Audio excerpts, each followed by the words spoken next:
Israel ഏറ്റുമുട്ടൽ രൂക്ഷമായി തുടരുന്നു. തുടർച്ചയായ രണ്ടാം രാത്രിയും ഇസ്രായേലി നഗരങ്ങൾക്ക് മേൽ ഇറാന്റെ മിസൈൽ വർഷമുണ്ടായി. ഒരു സ്ത്രീ കൊല്ലപ്പെട്ടു. നിരവധി നഗരങ്ങളിൽ നിരവധി പേർക്ക് പരിക്കേറ്റു. അതേസമയം ഇറാന്റെ എണ്ണപ്പാടങ്ങളിലടക്കം ഇസ്രായേൽ കനത്ത ആക്രമണം നടത്തി. ഇറാൻ തലസ്ഥാനമായ ടെഹ്റാനിൽ വ്യാപക നാശമുണ്ട്. ഇറാനിലെ ബന്ദർ അബ്ബാസിലും ഇസ്രായേൽ ആക്രമണം നടത്തി.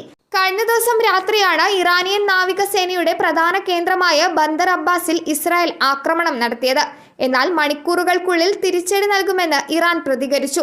വ്യോമ പ്രതിരോധ സംവിധാനം പൂർണ്ണ സജ്ജമാണെന്ന് ഇറാൻ മാധ്യമങ്ങൾ റിപ്പോർട്ട് ചെയ്യുന്നുണ്ട്.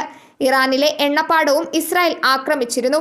ബുഷഹർ പ്രവിശ്യയിലെ പാസ് റിഫൈനറിയാണ് ആക്രമിക്കപ്പെട്ടത്. ലോകത്തെ ഏറ്റവും വലിയ ഗ്യാസ് ഫീൽഡിൽ ഒന്നാണിത്.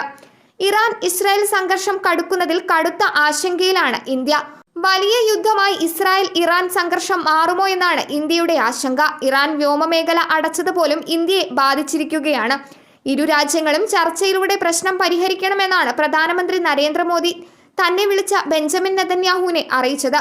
സംഘർഷം അവസാനിപ്പിക്കണമെന്ന നിലപാട് പ്രധാനമന്ത്രി നരേന്ദ്രമോദി G7 ഉച്ചകോടിക്കിടെ നടക്കുന്ന കൂടിക്കാഴ്ചകളിൽ അറിയിക്കും. ഇസ്രായേലിലെയും ഇറാനിലെയും ഇന്ത്യൻ പൗരന്മാർക്ക് ജാഗ്രത പാലിക്കാനുള്ള നിർദ്ദേശം വിദേശകാര്യ മന്ത്രാലയം നൽകി. News desk മലയാളാക്ഷരം.